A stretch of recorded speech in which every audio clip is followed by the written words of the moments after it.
Muito bom dia. Estamos aqui mais uma vez ao vivo nos canais que antecede venha com a palavra de Deus no seu coração, com mais um estudo bíblico.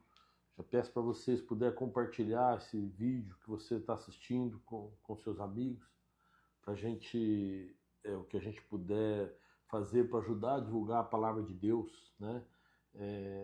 Semana passada, inclusive, teve um conhecido que falou: olha, eu estou ajudando lá a monetizar o vídeo. Eu falei: não, os nossos vídeos não são monetizados, tá bom? Então, quando você compartilha, a nossa intenção é que mais gente realmente veja, mas não para gerar renda, mas sim para que a palavra de Deus seja difundida, tá bom? Nós, quem decide ver, não entra em nenhum tipo de monetização e não vende propaganda, não faz nada que gere recursos, ok? Aqui é só mesmo um estudo da palavra de Deus. E hoje, conforme eu já tinha prometido na semana passada, eu quero falar um pouco com vocês sobre a carta que Paulo escreveu aos Coríntios, no capítulo 9, quando ele faz ali uma analogia com os Jogos Olímpicos, com o esporte praticado na cidade, não só na cidade de Olímpia. O nome Olimpíadas vem porque é interessante isso daí, os Jogos Olímpicos eles começaram há mais de 700 anos antes de Cristo, na cidade de Olímpia, na região da Grécia. Por isso que é conhecido como Jogos Olímpicos. E então, Olímpia não ficava longe de Corinto, ficava mais ou menos quase 200 quilômetros de Corinto. Mas tinha também outros jogos, eu acho que o nome era Parataneia, alguma coisa assim. Eu acho que era, eu acho que era Panataneia. Eram jogos assim que aconteciam em Atenas. E esses jogos de Atenas, o principal esporte que era praticado ali, que a disputa principal, era o atletismo. Então tinha o atletismo não só em Olímpia, né, nas Olimpíadas, como também tinha esses jogos lá em Corinto, desculpa, lá em Atenas, que o principal, a principal modalidade era o atletismo. Então, Paulo, ele usa esta figura, ele usa essa analogia com o atletismo, porque ele está falando para o pessoal de Corinto, o pessoal está acostumado, né? Então, vamos lá, Paulo escreveu essa carta aos Coríntios, aos Coríntios, né, para a cidade de Corinto. Ele escreveu porque ele ouviu falar, trouxeram para ele de vários problemas que estava tendo lá. Lembrando que Paulo ele não escrevia para o pagão, não escrevia para o povo do mundo, ele escrevia para o pessoal da igreja. Tinha igreja em Corinto? Tinha. Você lembra lá no livro de Atos, quando Paulo tem uma visão com um anjo e com um homem, né, que pede para ele atravessar para Macedônia? Então acontece, lá Corinto ficava na cidade da Macedônia, ficava na região da Macedônia, né, na Grécia. E então ali é o seguinte, Corinto era uma cidade importante, era uma cidade, ela já tinha sido destruída por um general romano, mas depois César mandou reconstruir a cidade antes de Cristo nascer, 40, 50 antes de Cristo, eles reconstruíram a cidade. E essa cidade tornou-se uma potência mundial. Por quê? Porque o comércio nessa cidade era muito grande. Até hoje o comércio, você pode ver a grande briga da China com os Estados Unidos, é comércio, é vender, né? E isso é o que gera realmente a maior riqueza no mundo. Todas as brigas, todas as na antiguidade, né, era por causa de comércio, era para realmente por rotas comerciais. Então, quando Pedro Alves Cabral veio para o Brasil, na verdade, ele estava tentando descobrir uma nova rota comercial para as Índias. Então, o comércio sempre movimentou o mundo. E a cidade de Corinto, ela ficava numa península que ficava, era um braço do mar Mediterrâneo com um braço do mar Egeu, e aí formava então ali essa península, e a primeira cidade era Corinto. Então ela tinha dois portos, um para cada mar. Então tornou-se uma potência. Pra você ter uma ideia, eu falo aqui de Campinas, né, estado de São Paulo. Campinas tem 1.200.000 habitantes, é considerado uma metrópole, uma cidade muito grande. Naquela época, nós estamos falando de 2.000 anos atrás, a cidade de Corinto tinha 700.000 habitantes. Então era uma cidade muito grande, uma potência, mas como todas as cidades grandes, ela tinha muitos problemas também. Né? Ela era moralmente corrupta, né? Ela era arrogante, assim, o povo de lá era arrogante porque era próspero, então tinha uma prosperidade aí que gerava uma arrogância muito forte no povo, enfim, ela estava vivendo um momento realmente de muita corrupção, muita prepotência, arrogância e muitos pecados. Lá tinha dois grandes templos de deuses gregos, né? Um deles era o Apolo, que era o deus da arte, deus da música, deus da beleza, e tinha um templo enorme no centro da cidade. E tinha uma colina, e no alto dessa colina tinha o templo que era monstruoso também, famoso no mundo inteiro, que era o templo da deusa Afrodite, que era a deusa do amor, onde muitas pessoas falam aí que tinha muitas prostitutas cultuais, né, que desciam para o centro da cidade para angariar clientes e levavam para o templo da deusa Afrodite, né, e ali praticavam então seus atos. Enfim, isso aí eu estou falando, mas não é esse o foco, mas é para falar, para te colocar o contexto do que Paulo está fazendo aqui. O que aconteceu então? Na segunda viagem missionária de Paulo, porque na primeira viagem, lembra, ele ficou só ali na Ásia Menor, na região da Acaia, se não me engano, na região da Galácia, desculpa. Ele ficou na região da Galácia, e ali então em Derbe, em Listra, enfim, Antioquia, ele ficou naquela região ali na primeira viagem missionária, voltou depois para Antioquia da Síria e depois voltou para a segunda viagem missionária. E na segunda viagem missionária, a intenção dele era ficar novamente ali na Galácia, e talvez ir um pouquinho ali para a Ásia Menor, aí sim, na Ásia Menor, na Caia, mas aí ele então tem aquela visão que eu falei, e ele vai então para Macedônia, para a região da Grécia, e ali ele conhece a cidade de Corinto. E na cidade de Corinto ele fundou uma igreja. Bom, na terceira viagem missionária de Paulo, ele estava em Éfeso. E Éfeso não era muito distante, apesar de não ficar na Grécia, mas não era tão distante assim de Corinto. Mas quando descobriu que ele estava em Éfeso, foi um grupo de pessoas lá visitar Paulo e levaram com eles uma carta fazendo algumas perguntas para Paulo. Né? E uma família chamada família de Cloé, Paulo começa a carta aos Coríntios falando isso, traz para ele muitos problemas que a igreja de Corinto está vivendo. Por quê? Porque ela estava vivendo no meio desse lamaçal, dessa vida cultural de prostituição, enfim, de adoração a deuses, né? E muita promiscuidade mesmo. Então, quando Paulo fica sabendo que a igreja de Corinto está também se envolvendo e que eles não estão tendo ordem nos cultos, que eles não estão conseguindo cultuar o Senhor de acordo, ele então decide mandar essa carta, a primeira carta que ele manda aos Coríntios. Ele estava em Éfeso, ele morou em Éfeso ali durante 1 ano e meio que ele estava ali. Ele então decide mandar essa carta aos Coríntios. E aí então o contexto aqui é uma carta orientando a igreja. Então veja, ele não fala com quem está no mundo. Quem está no mundo tem a vida deles, e até hoje assim, a Bíblia não é para quem não quer saber de Deus, não é para quem não quer glorificar o Senhor. A Bíblia é para aqueles que acreditam, aqueles que têm fé. E então Paulo, ele manda essa carta então aos Coríntios, né, e orientando a igreja.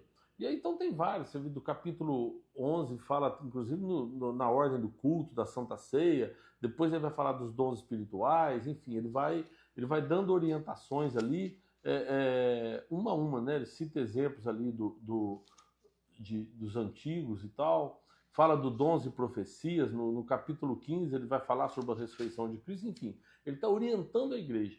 Mas então agora eu quero concentrar no capítulo 9.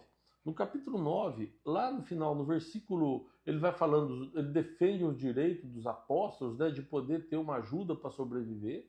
E aí lá no capítulo, no versículo 24, ele começa falando assim, olha, vocês sabem que de todos os que correm no estádio, apenas um ganha o prêmio. Então, olha só, Paulo ele começa falando aqui daqueles jogos que eles estavam acostumados lá, do Panataneia, acho que é Panataneia, agora lembrei o nome, acho que é Panataneia. O pessoal de Atenas era 80 quilômetros de Coríntios, era pertinho, e eles tinham então esse esporte que eles praticavam ali, eles tinham, na verdade, jogos, como se fossem Jogos Olímpicos, só chamava Panataneia. A principal modalidade, igual eu falei no começo, era o atletismo. Né? E nas Olimpíadas que ocorriam também em Olímpia, lá na Grécia também, a quase 200 quilômetros de Corinto, tinha também o atletismo como uma das principais modalidades. Então Paulo começa a usar para a igreja aqui um exemplo que eles sabiam porque eram muito famosos os jogos lá na época, né? Naquela região. Então vocês não sabem que de todos os que correm no estádio, apenas um ganha o prêmio. Corram de tal modo que alcancem o prêmio. Todos os que competem nos jogos se submetem a um treinamento rigoroso para obter uma coroa que logo perece, mas nós o fazemos para ganhar uma coroa que dura para sempre. Sendo assim, não corro como quem corre sem alvo, e não luto como quem esmurra o ar, mas eu esmurro meu corpo e faço dele meu escravo, para que, depois de ter pregado a outros, eu mesmo não venha a ser reprovado. Então, olha só, Paulo aqui usa um exemplo, então, de uma corrida no estádio e fala para vocês, não sabem que quem corre, quem ganha, chega primeiro ganha o prêmio, né? Mas então o que ele está falando aqui, na verdade? Ó, corra de tal modo que alcance o prêmio. Ou seja, ele está falando aqui o seguinte, aqueles que corriam, eles tinham uma preparação, eles se preparavam, né? Todos os que competem nos jogos se submetem a um treinamento rigoroso. Então, se todos aqueles que corriam se submetiam a um treinamento rigoroso, né, o que Paulo está falando? Que nós precisamos também fazer isso, como se fosse um treinamento rigoroso para alcançar o nosso objetivo, para alcançar o nosso alvo. E qual que é o nosso alvo? Qual é o seu objetivo de vida? O que você busca para a tua vida? O que você almeja?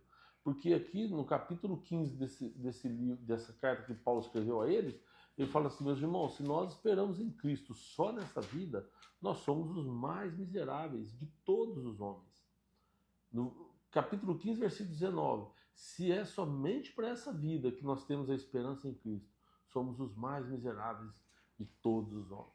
Então, nós temos que ter um objetivo. Nosso objetivo é a vitória, mas qual que é a vitória? A vitória é chegar, correr na São Silvestre? Não sei, qual que é o teu objetivo? Teu objetivo é emagrecer? Teu objetivo é investir? Teu objetivo é... Apagou uma luz aqui, mas tá normal? Oi? Tá normal, tá. E o teu objetivo, então, é o que? É comprar uma casa? É fazer uma viagem? Qual que é o seu objetivo? Né? Então, nós precisamos saber e buscar o nosso principal objetivo. Né? E o que a Bíblia nos ensina? Que nós temos um objetivo principal. E o objetivo principal é buscar em Deus, é o reino dos céus, é a nossa salvação. Por isso que Jesus veio. Por que Jesus veio na Terra? Você já se perguntou isso? Por que Jesus veio e ficou entre nós aqui e nos ensinou tanto? É justamente para anunciar o reino e nos chamar ao arrependimento. Então, se nós temos esse objetivo, nós precisamos nos preparar para ele. Agora, se o teu objetivo não é esse, o teu objetivo é viver essa vida de regalia, sei lá, do jeito que você quer ver, então tá bom. Então, você se esforce e se prepare para atingir esse objetivo. Igual eu falo, quem quer fazer uma viagem, tem um objetivo? Tem. Então, o que vai fazer? Vai pesquisar um lugar. Ah, meu sonho é ir para tal lugar. Tá bom, então quanto custa? Ah, então eu vou ter que guardar dinheiro para ir, vou ter que procurar uma agência que me leve para lá. E aí você começa a se preparar, você começa a moldar a sua vida para você atingir aquele objetivo. A pessoa que quer comprar uma casa, tem também esse objetivo? Ok, não estou falando que é errado, tá? Estou falando o seguinte, que esse é o objetivo, então beleza. Então o que a pessoa vai fazer? A pessoa vai abrir mão de outras coisas para economizar, para poder comprar uma casa. Ela vai ver a casa, vai analisar qual a casa que ela tem condição, o lugar que ela quer, o bairro que ela quer morar, se é na zona rural, se é na zona urbana, enfim. Vai fazer toda a análise, vai ver quanto eu vou precisar para adquirir uma casa. E aí o trabalho dela, todo o esforço dela vai ter que ser em função daquele objetivo. Então ela vai abrir mão de outras coisas para poder atingir aquele objetivo. Ah, tem gente que o objetivo é viver a vida de regalia, viver tranquilo e fazendo o que quer, tal. Então tá bom. Então vai fazer isso, vai se preparar para isso e vai abrir mão de outras coisas, né? E aqueles que querem realmente ter uma vida desse tipo, vai abrir mão, inclusive, da presença de Deus, de caminhar com Deus. Porque a própria palavra fala que aquele que é amigo do mundo é inimigo de Deus. Então, nós temos que traçar objetivos. Se o seu objetivo é comprar um carro, se o seu objetivo é conseguir um trabalho, tudo isso você tem que se preparar. Ah, é um trabalho. Você quer arrumar um trabalho legal, um trabalho bacana? Você tem que se preparar, você tem que estudar. Né? Enfim, estou falando tudo isso para dar um exemplo de objetivo. No esporte, é a mesma coisa. O atleta, ele tem que se preparar. Então, quem vê lá um atleta de UFC lá lutando, não sabe o quanto ele prepara. Não é uma coisa ele aprendeu a lutar lá, jiu-jitsu ou muay thai ou o que seja, e subiu no ringue. Não, ele tem que se preparar muito. O cara que luta boxe tem que se preparar, ele tem que ter uma alimentação muito diferenciada para ele poder, para manter o peso, que ele entra numa modalidade lá que depende do peso, então para manter o peso eles sofrem muito, porque tem uns que precisam engordar, outros precisam emagrecer, enfim, mas para atingir aquele objetivo eles têm que se preparar muito. Um jogador de futebol não é uma, igual a gente brinca aí, tem muita gente que gosta de jogar futebol, gosta de brincar, mas o futebol profissional, ele é um esporte de alto rendimento. Ele não é um esporte qualquer, não é uma brincadeira qualquer, ele é um esporte de alto rendimento. Então o atleta, ele precisa se preparar. O atleta precisa estar em forma física adequada para poder jogar uma partida. Tanto que você vê que quando tem um jogo importante, o técnico ele costuma poupar os principais jogadores antes desse jogo. Então, aqui no Brasil acontece muito isso. Eu acho que, pelo que dizem, na Europa não, mas aqui no Brasil tem 2 jogos importantes na mesma semana. Lá na Europa, quando tem um jogo importante, na semana que antecede, não tem jogo nenhum. Por quê? Para os atletas se prepararem, descansarem, preparar fisicamente, preparar emocionalmente, para chegar no dia do jogo de uma forma mais competitiva. Né? Então, Paulo está usando esse exemplo aqui. E nós precisamos aprender com essas palavras de Paulo. Eu vou ler de novo. Olha, vocês não sabem que todos que correm no estádio, apenas um ganha o prêmio? Corram de tal maneira que alcance o prêmio. Todos que competem nos jogos se submetem a um treinamento rigoroso para obter uma coroa que perece. Aqui o que ele está falando? Que naquela época, o pessoal que ganhava os Jogos Olímpicos ou os Jogos aí da Panataneia, nos Jogos Olímpicos tinha aquele ramo de oliveira que eles punham, né? Então eles pegavam um ramo de oliveira e amarravam aqui, aquele era o prêmio, era a coroa. Por isso você vê muitos jogos de Atenas, jogos de Olímpia, ou jogos gregos, né? O esporte na Grécia, tem muito, quando você vê uma estátua, aquelas coisas que representam lá os jogos, eles têm aquela coroinha que é um ramo de oliveira que eles amarravam a cabeça, e era o prêmio. E aquele ramo secava e as folhas caíam, né? Então o que Paulo está falando? Que aqueles que correm para obter uma coroa, que logo perece, que logo se perde. E tem tradução bíblica que fala coroa corruptível, né? Porque muita gente aqui na Terra corre atrás de uma vitória de algo que é corruptível, de algo que se perde. Né? Tudo. Então o que ele está falando aqui? Ó, que tem coisa. Lembra quando Jesus fala daquela parábola lá do homem que achou a pérola de grande valor? O que acontece? Você pode estar buscando tudo na tua vida, mas quando você encontra Deus e quando você entende que nós somos chamados para ir para o reino do Senhor, esse é o maior prêmio que alguém pode ter. É a maior pérola que alguém pode encontrar na vida. Por quê? Porque isso é o mais importante. O que você tem de mais importante? Não é a tua vida? A vida é o que nós temos de mais importante. Pode ver, quando você corre o risco, quando você está em risco de perder a vida, dá desespero. Né? A pessoa quando tem um problema de saúde, quando fica desesperada, por quê? Porque a pessoa, por mais que fale, não quer perder a vida. Então, lógico que tem aquelas exceções, mas não vamos entrar nesse mérito aqui, mas normalmente a pessoa não quer perder. Por quê? Porque a vida é o bem mais precioso que nós temos. E o que Deus quer tratar conosco é justamente desse bem mais precioso que nós temos. Que é o quê? É nos levar para a eternidade. A vida é eterna, se nós quisermos que ela seja eterna. Então esse corpo corruptível que nós temos, ele perece. Mas nós vamos ganhar um corpo corruptível, mas o nosso espírito, ele vai viver eternamente, com um novo corpo. E nós vamos viver com consciência, a nossa alma também vai estar lá. Então nós vamos viver não só ter a vida, como vida consciente. A nossa alma também não vai perecer. Então só vai mudar o nosso corpo, mas nós vamos ter a nossa consciência, a nossa capacidade tudo, os nossos sentimentos nós vamos ter, só que num lugar onde não vai ter espaço para tristeza, choro, isso aí está lá em Apocalipse 21, 22, depois você lê com calma aí. Mas aqui, o que nós estamos falando assim, Paulo está falando, olha, vocês conhecem o atletismo, vocês conhecem essas corridas que tem no estádio. O pessoal treina, se prepara de uma maneira muito rigorosa, num treinamento muito rigoroso, para alcançar uma coroa que é corruptível, que se perde. Agora, olha só o que ele fala, mas nós fazemos para ganhar uma coroa incorruptível, uma coroa que dura para sempre. Essa coroa que é a coroa da vida, né? Sendo assim, não corro como quem corre sem alvo. Olha só, porque muita gente que não liga para Deus, muita gente não quer saber do reino de Deus, acaba correndo sem o objetivo final, acaba correndo sem o alvo. E essas pessoas vão perecer.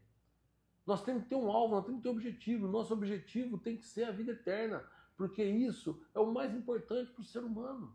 Porque depois que você garante a vida eterna, quando você entrega a sua vida a Jesus e você garante a sua vida eterna, todas as outras coisas passam a ficar em segundo plano, passa a ter menos importância para você.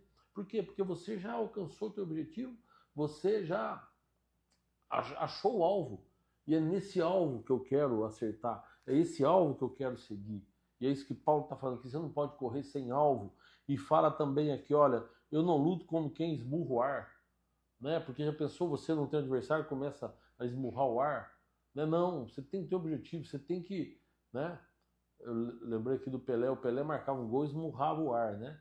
Mas não é nesse sentido que Paulo está falando. Ele está falando o seguinte, olha, eu não luto como quem esmurra o ar. Ou seja, eu tenho o objetivo de vencer, né? Porque se nos jogos também tem uma luta e o cara que está lutando, ele não está lutando com ninguém, tá esmurrando o ar, ele não vai ganhar nunca. Por quê? Porque ele não tem um adversário, ele não tem um objetivo, que é derrubar o adversário. Então Paulo está dando esse exemplo. Mas esmurro o meu corpo. Ele está falando, olha, eu estou entregando meu corpo, estou esmurrando meu corpo, ou seja, eu estou me sacrificando, né? E faço dele meu escravo, para que, depois de ter pregado a outros, eu mesmo não venha a ser reprovado. Paulo, isso aqui tem muitos pastores que precisam ouvir isso daqui e precisa preparar nessa palavra de Paulo. Meditar nessa palavra de Paulo. Muitos pastores precisam ver. Porque tem muitos que estão pregando em cima de um púlpito, mas não está alcançando a coroa, não está alcançando. Por quê? Porque na vida, então não adianta você ensinar outros. Não adianta você passar a receita e você não fazer o seu bolo. Não adianta você ensinar outros e você não viver de acordo com o que você ensina. Então nós que pregamos a palavra de Deus temos que tomar esse cuidado. Esse cuidado de viver aquilo que nós apresentamos, aquilo que nós falamos, né? O meu objetivo de vida é esse. O meu objetivo de vida é poder passar para vocês aquilo que eu acredito. E se eu acredito, é aquilo que eu vou viver. A gente consegue 100%? Não, pode ser que a gente erre realmente. A gente comete erros, comete pecados, né? Mas nós temos um alvo, um objetivo, que é chegar no final. Então, no meio de uma corrida, você pode tropeçar, você pode escorregar, um torcedor pode entrar na tua frente, mas você precisa chegar. E é interessante porque essa corrida em direção ao reino não é só um que vai chegar, ou não é só um que ganha. Todos que conseguirem, você só precisa chegar. Só precisa chegar. Lembra? Tinha uma Olimpíada também que uma mulher tinha uma maratona lá e a mulher chegou no estádio, já tinha acabado, alguém já tinha ganho, e ela chegou e ela foi toda torta, toda cansada, mas ela foi até o final. E na época ela foi aplaudida no mundo inteiro, ela ficou mais famosa do que o que ganhou em primeiro lugar. Mas ela chegou. No reino de Deus é assim, nós temos que chegar, vai chegar mancando, vai chegar, Paulo fala aqui, ó, eu esmurro meu corpo, vai chegar ferido, machucado, vai, mas você vai chegar. E a hora que você chega lá, a hora que você cruza a linha de chegada, você é recebido pelo céu, você é recebido pelos anjos de Deus, e ali você está com um novo corpo, todos os teus ferimentos, tudo aquilo que você castigou aqui, lá não vai ter mais. Lá vai ter só alegria. Lá vai ser zerado, né? Tem, no futebol tem os cartão amarelo, toma cartão amarelo, depois que você cumpre, aí você fica, e quando passa de uma determinada fase para outra também, zera os cartões. É isso que vai acontecer lá, nós vamos zerar os cartões. Nós vamos chegar lá inteiros, intactos, felizes, para viver eternamente com Deus. Então, o convite que eu quero deixar para você essa manhã é que você trace um objetivo na tua vida e que esse objetivo seja o reino de Deus. E para isso, vamos preparar. Para isso, nós temos que preparar de uma forma muito, como Paulo fala aqui, ó, treinamento rigoroso. Nós temos que ser rigorosos na nossa preparação do Evangelho da Paz para alcançarmos o nosso objetivo, que é a coroa da vida, a coroa eterna, e vai nos colocar diante de Deus, diante do Criador. Ok, meu irmão? Então, que você tenha, meu irmão, minha irmã, que vocês tenham aí esta missão na vida de vocês, esse alvo para atingir na vida de vocês, que é a eternidade. É o que eu busco também. Amém? Vamos orar? Senhor, em nome de Jesus, quero te agradecer mais uma vez por essa oportunidade, Pai. Agradecer, meu Deus, porque o Senhor é um Deus verdadeiro, poderoso, um Deus que nos ama e nos orienta, Pai. O Senhor é mais do que o nosso treinador. O Senhor é aquele que preparou tudo para que a gente possa chegar no nosso objetivo final, que é a vida eterna. O Senhor é o nosso Deus poderoso, um Deus soberano, que eu reconheço, ó Pai, que o Senhor é o Criador dos céus e da terra, que o Senhor é o Criador de todo o universo, Pai, e que todos nós dependemos do Senhor. Mas a Tua graça e a Tua misericórdia, elas nos acompanham, Pai. Dia a dia, nós somos revestidos, ó Deus, da Tua graça, do Teu poder, da Tua misericórdia, para que a gente possa alcançar a coroa eterna, a coroa da vida, a coroa incorruptível, imperecível, essa coroa, Deus, que o Senhor preparou para cada um de nós, para que a hora que nós cruzarmos a linha, a gente possa vibrar, a gente possa comemorar a vitória da vida eterna. É o que eu te peço e já te agradeço, em nome de Jesus. Amém. Meus amados, muito obrigado, viu, mais uma vez, pelo carinho, por todos vocês que estiveram comigo aí. Toda quarta-feira nós temos esse encontro marcado aqui, né? Que tem sido bênção demais para a minha vida, né? Olha, mais de 130 pessoas hoje que nos acompanharam aqui. Quero mandar um abraço especial para a Regina, que está sempre com a gente aí, né? Que Deus te abençoe. O Ralph, ó, hoje nós temos um ouvinte especial aí, um telespectador. Pode ser falar telespectador? Pode, né? Porque é uma telinha, né? Telinha espectador aqui.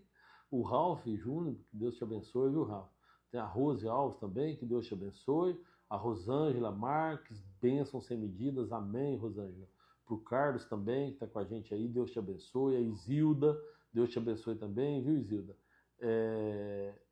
Edésio, Carlos, ô Edésio, mais uma vez, obrigado pelo carinho, obrigado pelo apoio de sempre. Para o Vanderlei, a Cileia, que é a esposa do Ralph também, ó, que está aqui, Deus te abençoe, viu? O Winston, que na verdade é o Roberto, que é o cara, uma bênção também de Deus, que Deus te abençoe poderosamente. Quem mais? A Yolanda, que Deus te abençoe, Yolanda, te fortaleça bastante. A Margarete, que Deus também esteja contigo, Margarete, que você seja fortalecida pelo poder do Espírito Santo. Enfim, todos vocês que estiveram comigo aí, meu muito obrigado, que Deus abençoe vocês. E até quarta-feira que vem, se Deus quiser, às 8 horas, com a permissão de Deus. Deus te abençoe até lá.